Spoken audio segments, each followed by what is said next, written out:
Harold the helicopter is on air-sea rescue patrol. Percy, who was waiting at a signal, talks to him and is surprised to learn how many dangers there can be at the seaside and how it is better to be safe than sorry. For instance, Harold pointed out, you see over there at the bottom of the cliff path, there are two children playing on the beach with a lilo. They could easily get carried out to sea and be in great danger.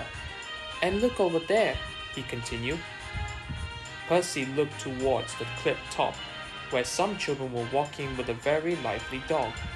The boy's dog rolled right to the edge of the cliff, and he caught it just in time.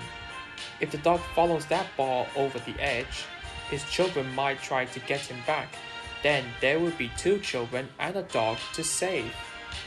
My pilot says the right thing to do with a dog or person falling over the cliff, he continued, is to find the telephone at once, dial 999 and ask for the Coast Guard. Never ever try to help on your own. That could just lead to more danger. Tell the Coast Guard where you are and who needs help, and before you could say helicopter blades, I or one of my friends would come to your rescue. That's good to know, said Percy. The signal changed, and Percy set off to collect his train and take it to the harbour. Later in the afternoon, the weather started to get stormy. Remembering the children on the Lyle, Percy looked out to sea to check if they were safe. At first, he saw nothing, but the sparkly blue water which was now beginning to get rougher as the wind rose. Then suddenly, he saw it. Far out in the distance was a lilo with the two children clinging onto it. They were waving desperately, but as there were very few people about, no one noticed them and the danger they were in. Percy puffed large bursts of steam into the air. Help! He shouted. Harold could hear Percy's distress signal. I wonder he was trying to tell me something. Then he looked out to sea and saw the two children. That's what Percy was trying to tell us, said the pilot. We must rescue the children. Soon Harold was whistling to the rescue. He reached the children and hovered in the air above them, while the winchman wounded the crewman down on a long wire to reach them. The crewman lifted the children up, and it was soon safe in Harold's comfortable cabin. The children were cold and frightened, but Harold's crew dried them with a towel, then wrapped them up with warm blankets. The lion was punctured and brought back into the cabin with them, so it could be put safely away. Thank you, Percy, Harold called. You were a great help. Percy smiled back and peeped to him. He hoped the children would never play in the sea with the lion again.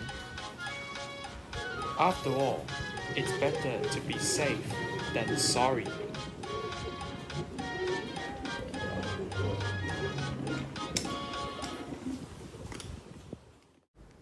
Edward's branch line is single, with a passing loop about halfway along.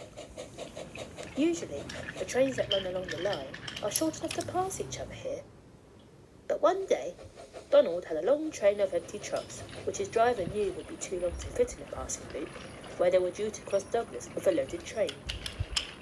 I just hope you ain't got too many trucks, said Donald's driver.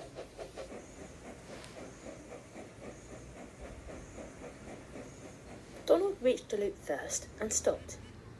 A few minutes later, Douglas appeared in the distance, coming slowly down the hill. Oh dear, remarked Donald's fireman. He's got a long train too. Now what shall we do? The signalman stopped Douglas before he entered the loop. It's a pity you couldn't have left a couple of trucks behind, he remarked to Douglas's driver. Now are you going to get past? Donald and Douglas looked at the signalman pityingly. No problem, said Douglas. They're nothing compared with some of the goings on the road line. Hey, Donald? Aye, agreed Donald. Why, Douglas doesn't even have to uncouple for his train. Well, I'm blowed if I see how, said the signalman, scratching his head. The two drivers held a quick conference to decide what to do. Leave it to us, they told the signalman. Just change the points when we signal, right? But don't change anything for the moment. Carefully, Donald backed his train of empty trucks some way beyond the points. Then the fireman got down and uncoupled the rear half of the train. Donald came forward again and stopped in the loop. Now Douglas drew forward and ran right through the loop until his train was clear of the points and he had reached the empty trucks Donald had left behind. Donald's driver waved to the signalman to change the points, then ran a little way up the hill. Then he stopped and waited. The signalman changed the points again. Meanwhile, Douglas's fireman had coupled up Donald to the empties. Douglas drew back and uncoupled them in the loop. Then he carried on backwards until he was clear of the points.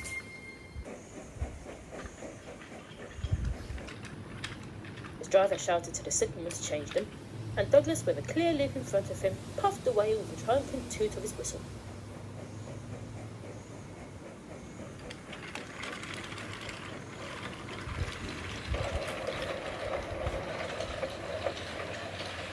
The signalman could see what was wanted now.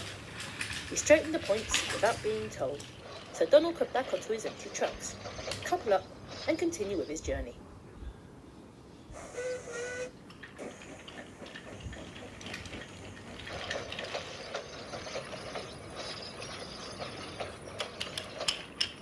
The twins had a good laugh in the shed that night. "Oh, hey," they chuckled. "We surely taught the signalman something, eh?"